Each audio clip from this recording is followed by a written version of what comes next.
Hi guys, അപ്പോൾ നമുക്ക് back to school ക്രാഫ്റ്റിനകത്ത് first വേണം നമ്മളൊരു പോക്കറ്റ് ടൈം ടേബിൾ ഉണ്ടാക്കാം. ഇനി ക്ലാസ്സൊക്കെ തുറക്കുമ്പോഴത്തേന് നിങ്ങൾക്ക് ടൈം ടേബിൾ എഴുതി ഇതിലങ്ങ് കൊണ്ടുപോയാൽ മതി. ചുമ്മാ പേപ്പറിൽ എഴുതാണ്ട് നമുക്ക് ഇതുപോലെ നല്ല ക്രിയേറ്റീവായിട്ട് എഴുതുവാണെങ്കിൽ നമുക്കൊരു ഇൻട്രസ്റ്റ് ഉണ്ടാവും ഡെയിലി ക്ലാസ്സിൽ പോകുമ്പോൾ ടൈം ടേബിൾ നോക്കാനും ഒക്കെ.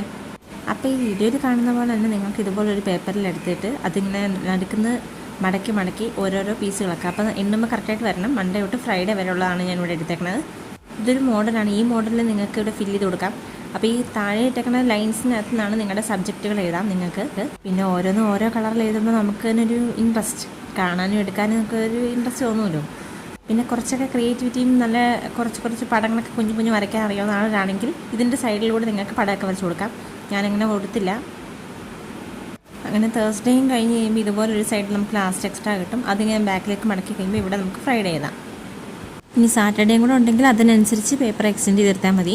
അങ്ങനെ നമ്മുടെ ഇവിടെ ഫ്രൈഡേ വരെയുള്ള ടൈം ടേബിൾ ഇവിടെ സെറ്റായി. ഇനി ഇതാണ് ഇതിൻ്റെ ഫ്രണ്ട് ഭാഗം. ഇവിടെ നമുക്ക് എന്തെങ്കിലും ചെയ്യാം. അപ്പം ഈ പേപ്പർ കട്ടർ ഉപയോഗിച്ച് ഒന്ന് ഡിസൈൻ ചെയ്ത് കൊടുക്കാമെന്ന് വിചാരിച്ചു. അതിൻ്റെ സൈഡ് ബോർഡേഴ്സ് മാത്രം. ഈ സിസേഴ്സ് നമ്മുടെ ക്രാഫ്റ്റ് ഷോപ്പിലൊക്കെ അവൈലബിൾ ആണ്. ഞാനിതിൻ്റെ 3 വരുന്നൊരു സെറ്റാണ് മേടിച്ചത്. 99 റുപ്പീസ് ഉണ്ടായിരുന്നുള്ളൂ. നല്ല ഷേപ്പിലുണ്ട്. അതിൻ്റെ ഞാൻ കട്ട് ചെയ്യുമ്പോൾ കാണിക്കാം. ഓരോ ക്രാഫ്റ്റ് ചെയ്യുമ്പോൾ അതിൻ്റെ കട്ട് ചെയ്യുന്നത് കാണിക്കാൻ ഓർത്തു.